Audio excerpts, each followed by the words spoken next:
So, what are the lessons learned from today? We had the morning session talking about labour, work in the big food industry. Pretty doom and gloom. We had some glimpses of hope, supposedly hope. Some alternatives, some resistance strategies. So how do we bring it all together? And the question really is,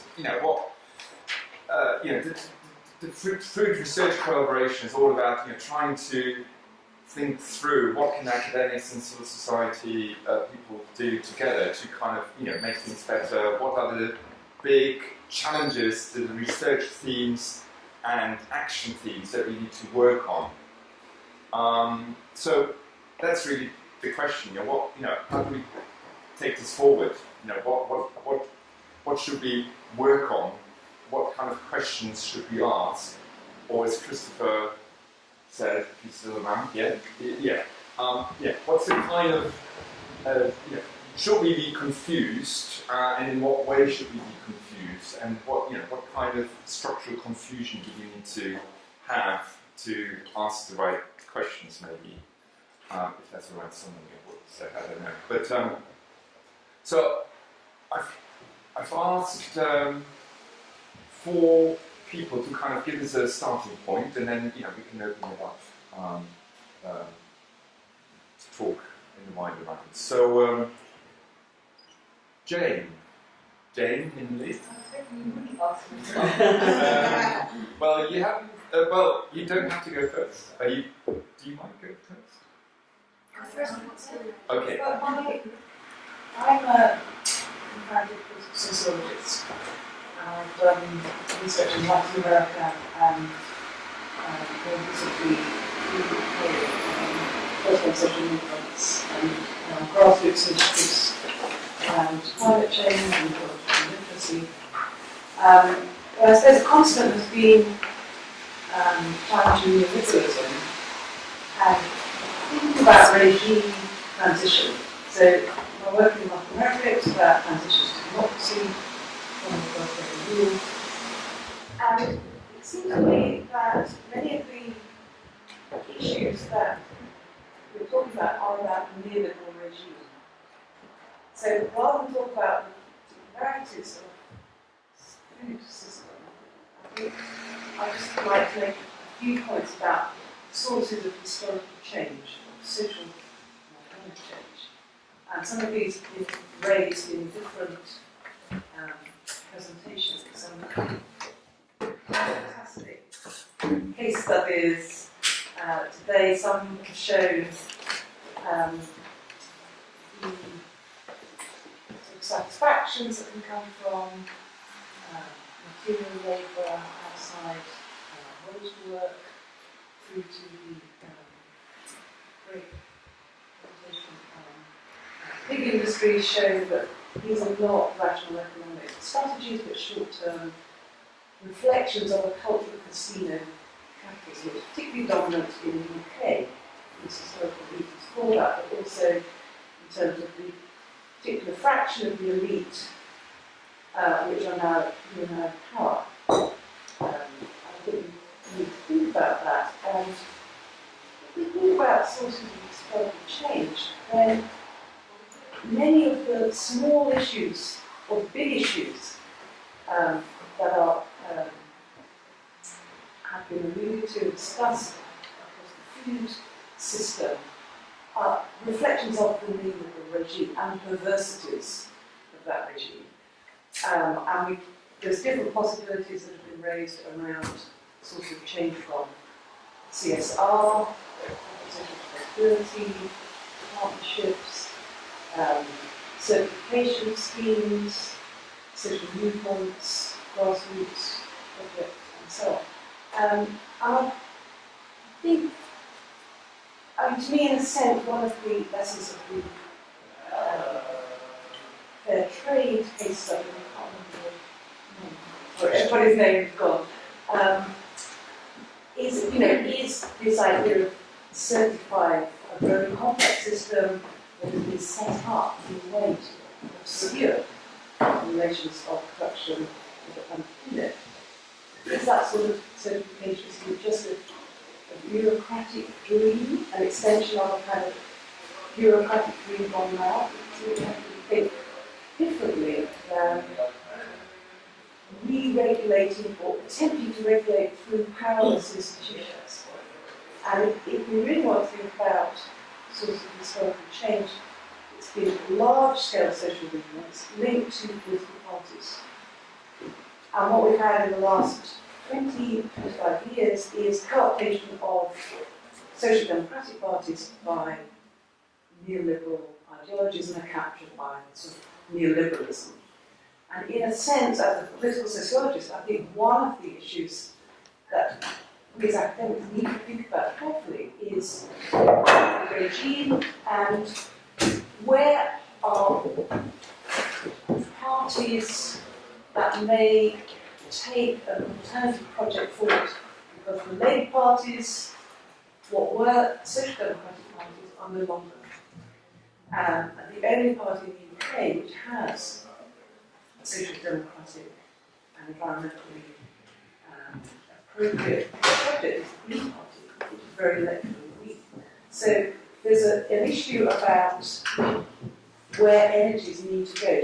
Do we need to sort of raising this as a polemical issue, but should people be concerned about all the perversity and the terrible exploitation of labourers within the food system is actually one of the most effective places to put our energy into building a really strong political party, or a party that exists in embryo, and that is something that I think we should think about very carefully. We think of the post-war, the sense that we built by the labour movement, but with a social base in factories. We have heard how difficult it is to get into factories, IT factories.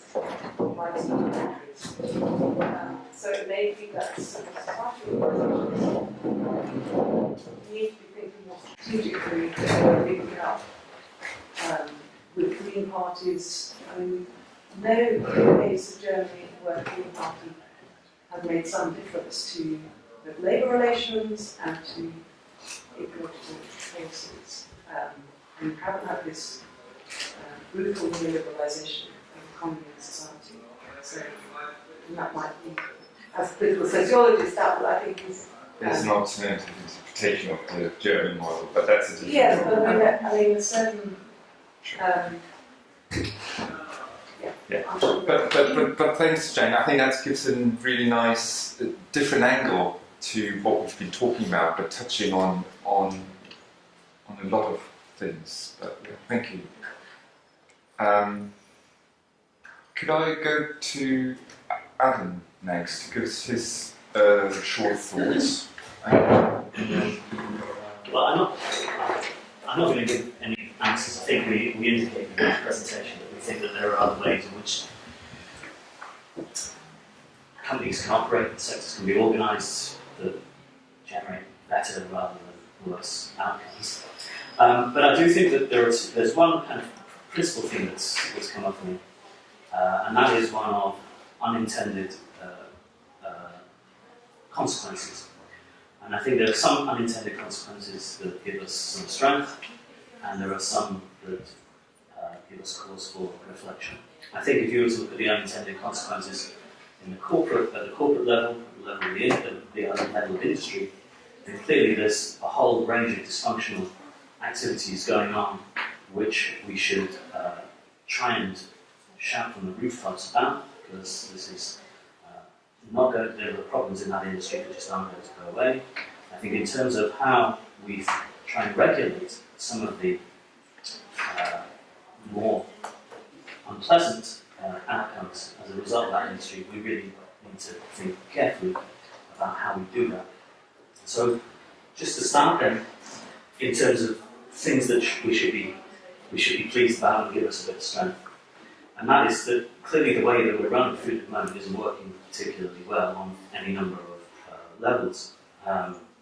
It's clear that we have supermarkets that, in pursuit of shareholder value, have created fragmented, adversarial supply chain structures, which lead to dramatic underinvestment at processor level and below. And as a consequence of those inefficiencies, you have a range of different companies that turn on the one stakeholder that they do have control of, which is labour. And so you are seeing increased flexibilisation, casualisation, and probably a whole load of below minimum wage employment that hasn't yet been picked up, but hopefully will be with a little bit more probing. It also, I think, and this is probably a little controversial, but doesn't actually deliver very good returns to shareholders either, because this kind of structure throws up all kinds of unpleasantness at different periods of time in terms of food scares and all the rest of it, which absolutely hammer the share prices of these companies. So you have, in other words, a form of competition and a form of sexual organisation that doesn't work at any level. And really, if you want a narrative that empowers this idea that unfettered markets and letting companies do what they want doesn't work, it is surely that. The second point then is one where we should probably pause and reflect on how we intervene, because I think there's also been several unanticipated consequences when we've tried to improve the sector. One thing, it seems to me, that's come up time and time again is the relation between audit, probably for well-intentioned purposes, and increased surveillance and management control over the workforce. This came up in Shalente's opening presentation, where, with all good intentions, trying to improve the quality of produce led to effectively an undermining of labour standards in the areas that you were looking at. Increased management control, increasing kind of panoptic forces as management is trying to at all times keep what labour is doing as visible, and actually disincentivising a range of practices that were actually working quite well at that level. It seems to me Chris was actually saying something fairly similar with the fair trade, and I'm probably oversimplifying your presentation, but it seems to me that fair trade is being used as a ceiling rather than a floor. In some ways, this is the level it's the level above which we want to grow. So this is not the base on which we might build improved labour standards. So that's something that we need to consider and think about other mechanisms to perhaps accompany some of these interventions that don't lead to these unintended consequences, these outcomes that we didn't really want in the first place. So there you go. Great. Good research agenda there. Okay, thank you. Salechi, do you want to go next, please? All right, okay, thank you. I feel there is a majority of the presentation here of an unfair notion of the value of the work, of the value of the labor. Even in all aspects, even in fair trade, let's say, the value is under the expectation. And then I think, for example, there's work on justice or fairness, and justice is bringing about this question: what do the wage pay to the workers in this sense? Yeah, what for? How can we maintain or solve the problem of inequality with this idea of having wage down and still with good intention, as I say, all this certification. For example, they would say, we have to have the law of the country. The country has to define. And this is what it is. No one will be that there is no compliance or no positive response if the wage is measure. For example, in my region they say $300. Oh, this is very good for you. But even the workers over there, they know that in Chile, they pay $450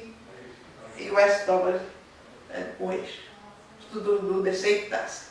And then the manager, everyone would say, no, but the productivity is high. So that means perhaps they are counting on how much the work, so they like about the extended journey of the worker. And the same notion, I think, comes to fair trade, because perhaps the people with fair trade think that the workers are on the same line as the supporters. No, the workers has to do their work for less, in a sense. No? They also have to work for less in fair trade. The other idea, I think, which comes is the idea of flexibility. Flexibility of the journeys, of the contract, and also contract with suppliers, because we have to include in this part of the chain the family farm and the other type of agricultural organization that comes into the chain. So this is important, this idea of the notion of flexibility, meaning precarious relationship. Another question, another thing that comes was, for example, this idea of quality. There is the US gap, that means the US good agricultural practices, work in the area where I study. So the producers of the area went to the United States. So they want to visit the supermarket and everything. And they ask so many things for the mangoes, for example. How many tasks they have to do for sending the mangoes over there. And they become very angry because they say, when they came there, it was like mass production. They thought they were producing like something like to put in a mirror, like a mango, very well, were polished and everything. Then they came, they say, throw away the supermarket. Say, why did they ask so many craftsmen working there? It's like this, because they expect that in the mirror, and because they work so much. So this is idea, say, perhaps they do this and this and this. This is quality. But at the end, they work so much, these workers, and then when you receive, you, the consumer, receive the fruit, it is not this quality. This thing. The other is the notion of the resistance. I think this, the several examples given here. So people trying to be back in these people working on food and making some alliance and everything. So I was thinking there is this work by James Scott on resistance. He said there is two things that we have to look at. There is the idea of justice and the idea of the subsistence, which comes, let's say, these people, they are working like this. Perhaps one day they go on, they will struggle, they will go on revolution, things like this. If the minimum, they can get the minimum to survive, according to the notion of justice and fairness, and like this. And and then I go like as the vulnerable worker and the greedy food chain. Yeah, that's something that can hold. And so the idea that the shaking background, when these people, workers, they live, and this food chain every time wanted to get more. And still, I like this, your comment. You still say that they are being good, they are doing good, because they are dealing with vulnerable workers wherever they are. In Britain, I think the case of Britain is very interesting, and also on the peripheries of the world. And in this sense, is every time we have to be concerned about this supposed to be virtuous aspect of quality, yeah, and this the notion of certification, for example. I forgot to mention this, but this notion of certification, for example, in the field is according to the registration of the task. Also, you have the register of the worker. I don't feel this in the area where I started, but I feel this in Argentina.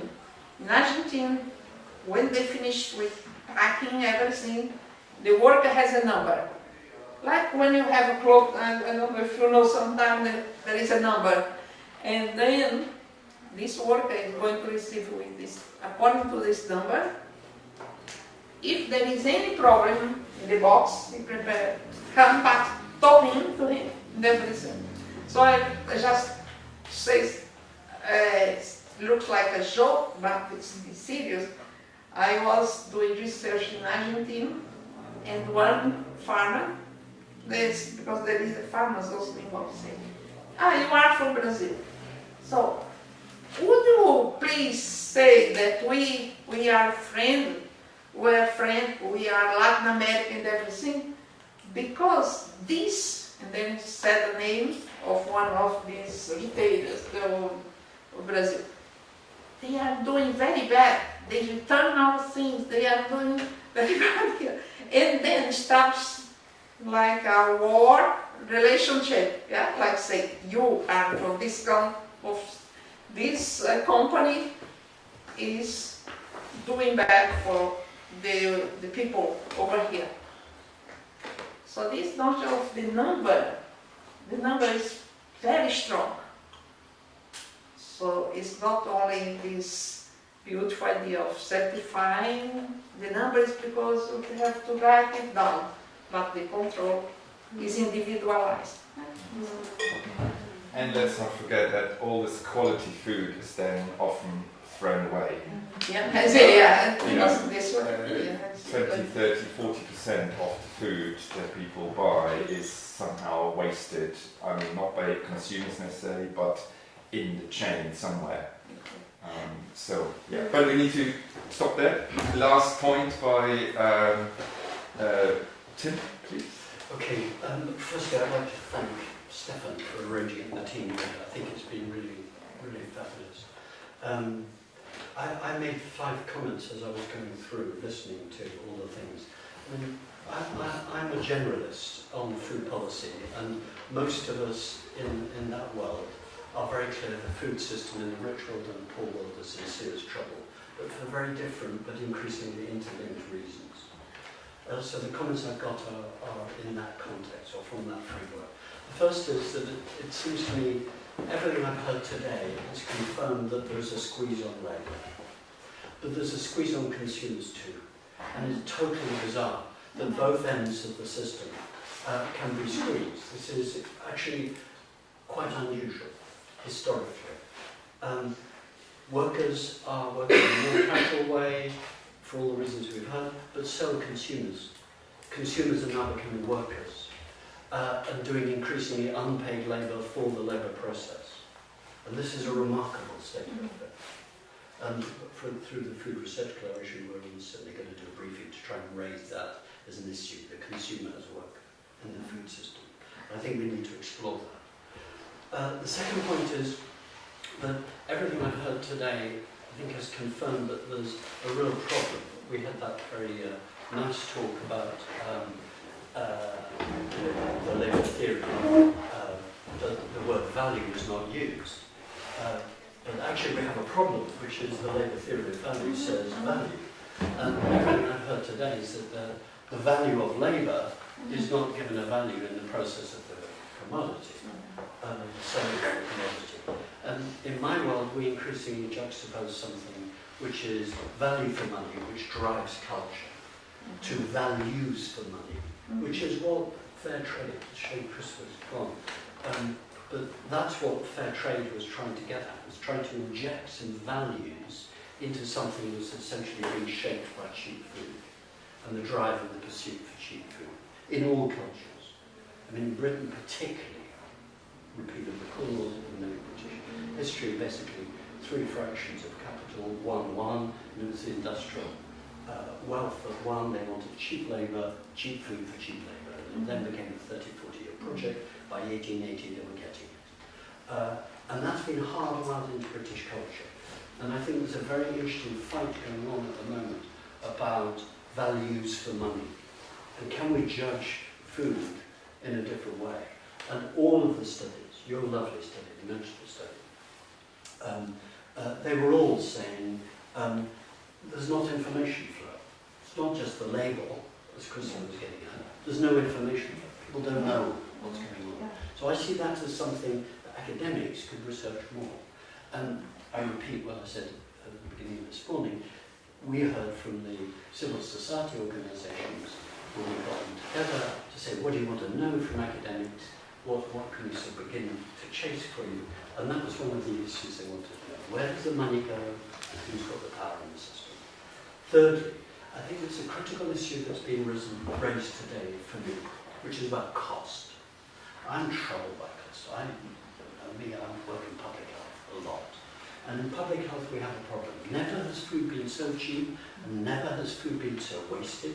And actually, Steffen, for once, I think, I wouldn't say you're wrong, but there is vast waste in the British consumption. Vast. It's 30%, it dropped slightly. I used to be the government commissioner monitoring it, so I have a personal and professional interest in it. And it's gone down slightly. In the developing world, the waste is all on the land. And almost none is wasted by consumers, because food is too precious, too expensive, too valuable. The values are greater than the food has value in Britain. There's something really extraordinary in that consumer culture mismatch that I think everything we've talked about today, Steffen, has been about work, but it actually then reflects in the experience that consumers have. So I think that issue of cost, which I think the economists get wrong with the internalisation, externalisation. My friend Carlos here from Compassionate World Farming, as he knows, before you were born, I started working with the animal welfare movement, and there was a whole argument, just like in public health, to try and raise standards, improve the working conditions so that the animal would die happier and still be internalising the raising of standards. And I think cost doesn't get it. But right now, for us as academics, this is a critical issue, because we are being shaped by a low-cost food set of assumptions. We could actually research that and make it more problematic. Fourth point, I've been reading, as one does, because it's cheaper than drugs, 1928 essay by Keynes, which is the problem for our grandchildren, where he fantasized that the technology would completely improve the circumstances of the people, and the workforce would have gone down from a 60-hour week to 12, 15, 18-hour week. So if you've not read that essay, read it. It's remarkable. Actually, he was almost spot on in terms of the value of labour, but completely wrong in terms of the work. People working not quite as long as in 1928, but very long hours. On food, the one thing we've only talked about today has been agricultural labour. Actually, the food system has lengthened. Agriculture accounts for almost none of the labour in the food system. It's all off. I know the numbers by heart, so I won't repeat them, other than one. But out of 3.6 million people working in the food chain in Britain, only 464,000 are working on the land.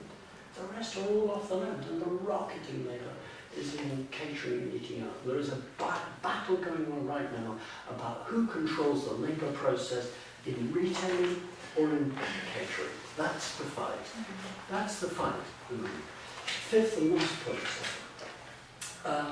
I think as I listen to us all talking today, I'm coming back, and partly this is because I've been rereading Keynes, whatever you pronounce it. What is good food work? I think a lot of us in social sciences got very interested in alternative food networks, my friend thinking.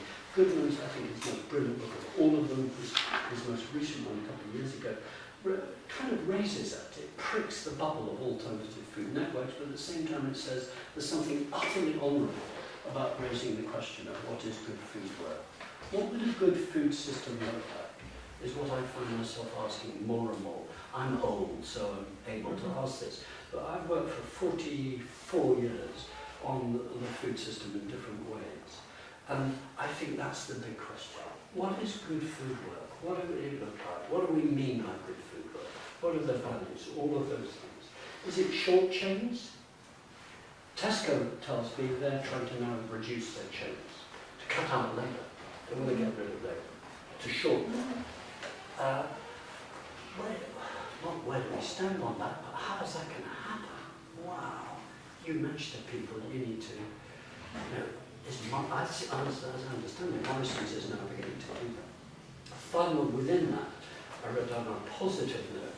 I think one thing that's come out today, Steffen, is that really we don't know what indicators we ought to have for measuring good food work. And actually that's not a stupid question. If things are as in crisis as I think they are, I think it's a structural thing.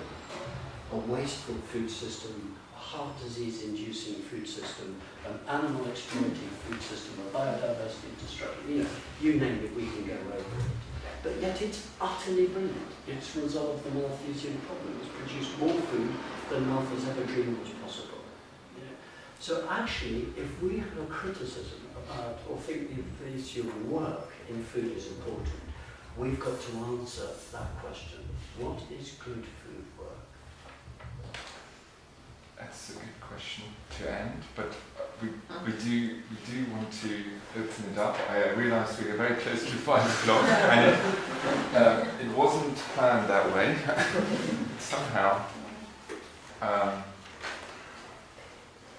So, who would like to say something? People who haven't said anything.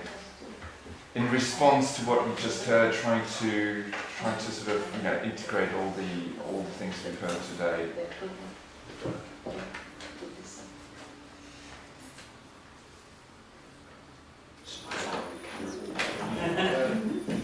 sorry, that was probably too heavy for me. I'm thinking heavy thoughts. Silence. Yeah, Abby. Just one possible angle of hope. Certainly in my work looking at intensification of labour in the knowledge work sector, I've always been very interested in Marcuse's work and his hopeful dimension in critical theory, where once people have time to think, if they can find any space to think, they will start to think critically about their situation. And I think one of the issues that comes through today in terms of the lack of information, the distorted public face of these organisations, that people haven't really had time to investigate or to find out. And I certainly think, the allotment that I spoke about today is one venue where people slow down and they take that pause and they start to muse and reflect. I don't know whether CSA is another space where this kind of reflection takes place, but I think one of the avenues for hope is sort of locating those moments and those spaces in our everyday lives. Yeah, I think that's a good point, because the power of the supermarket system is built around convenience and the speed of modern Western neoliberal lifestyles, where you go and do your weekly shop in one location, go there by car, and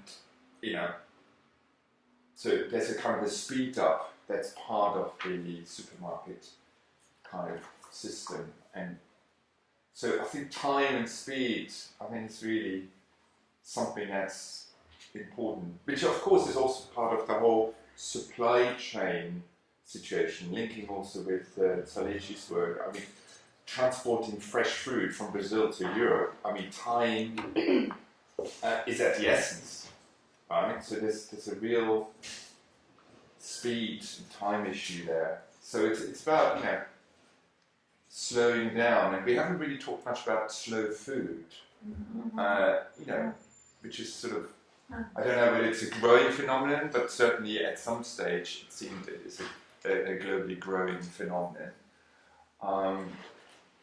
Of course, there are, you know, certain class issues involved. You know, all those who can slow down can afford to slow down.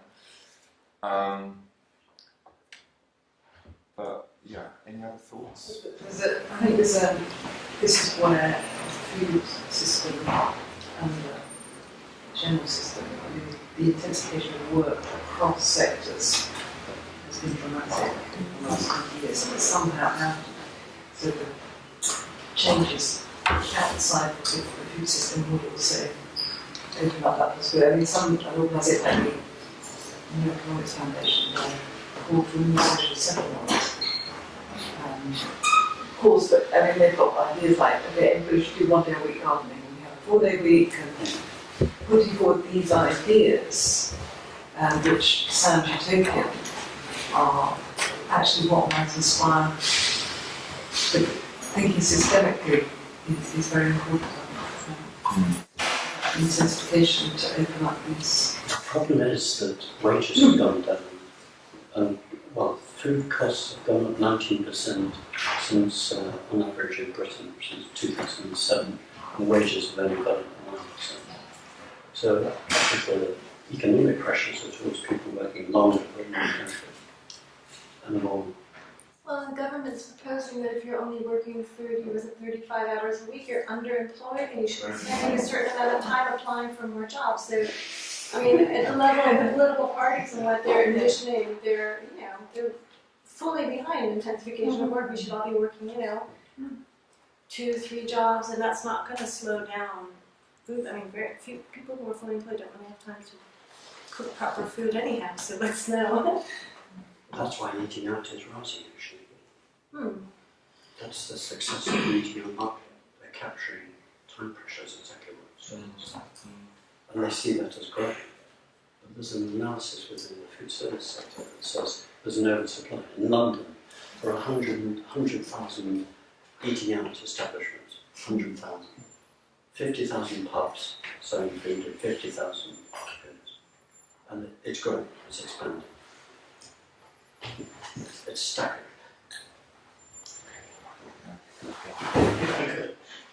Time's up. Okay. Yes, sure.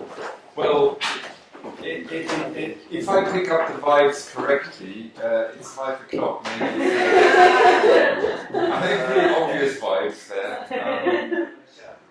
We probably should stop here. I mean, we were never going to solve anything here. But Everyone enjoyed it. It's I mean, I think Tim earlier you sort of called it in a private conversation. You called it a kind of it's important to get together in a forum with like-minded people and to kind of exchange ideas and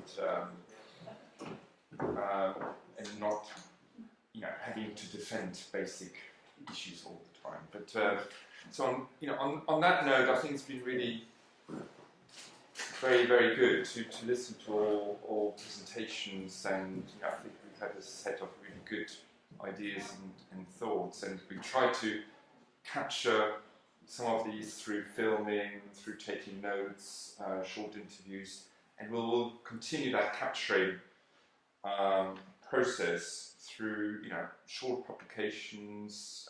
Tim and I have talked about sort of short policy briefings, which we might ask authors to produce for the food research collaboration website.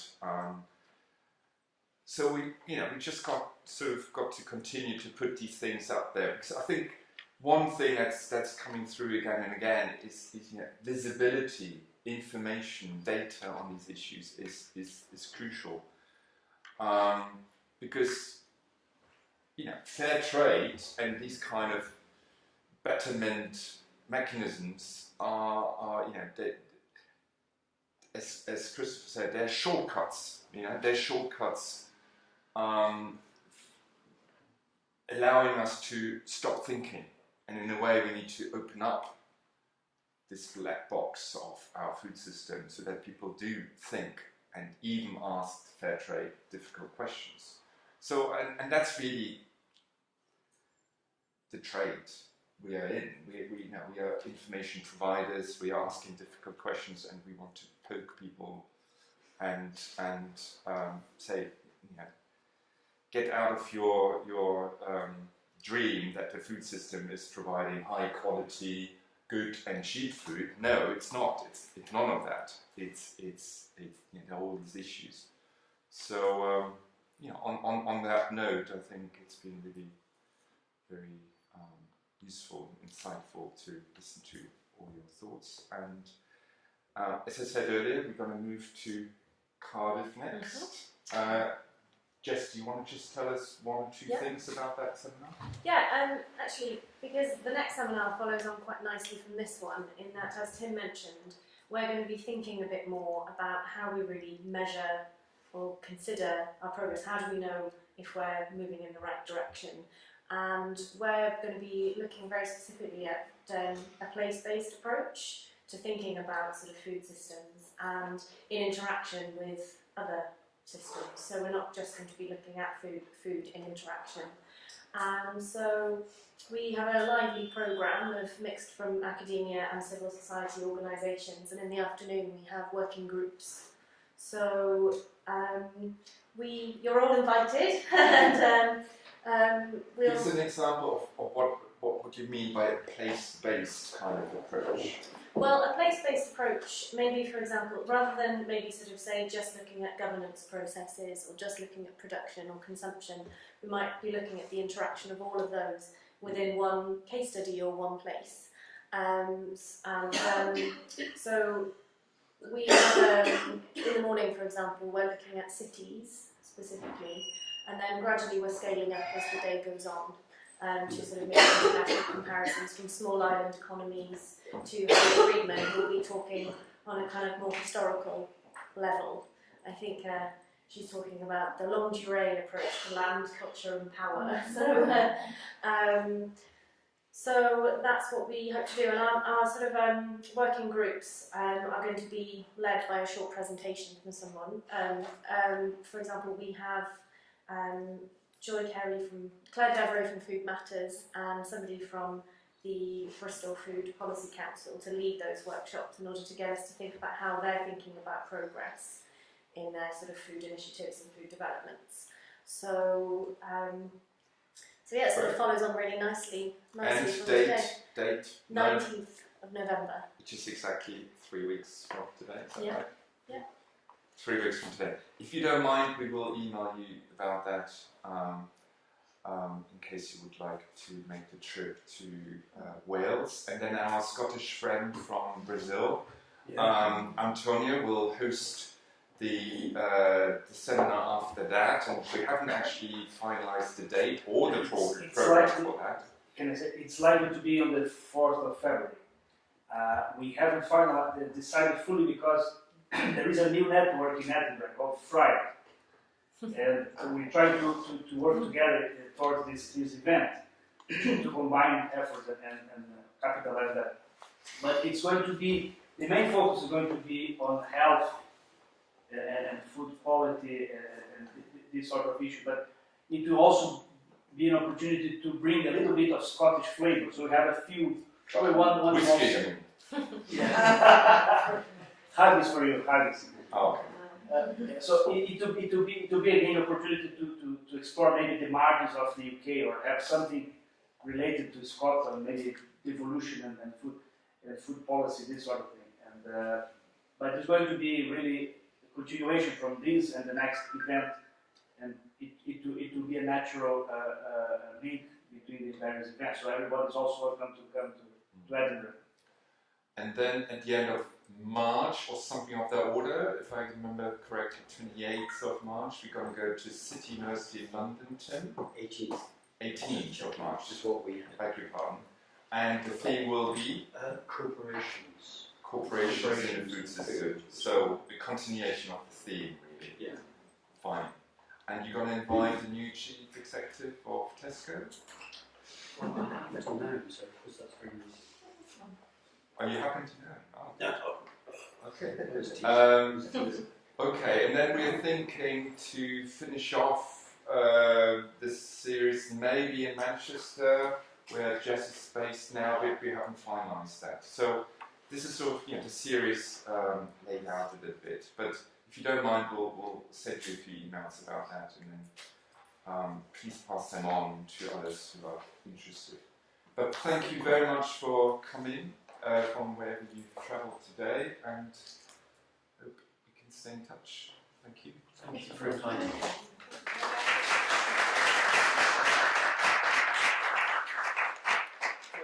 The last word goes to our Brazilian guest. Okay, I'd like to thank you all for having me here.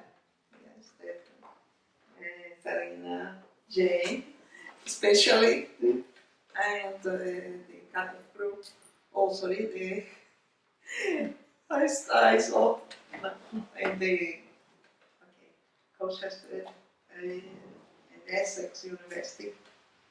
And who knows, we can meet in Brazil. We are going to make a seminar on the RC Fort in 1916. I might take you informed about this. It will be in Recife, Brazil. Thank you very much. Okay, great.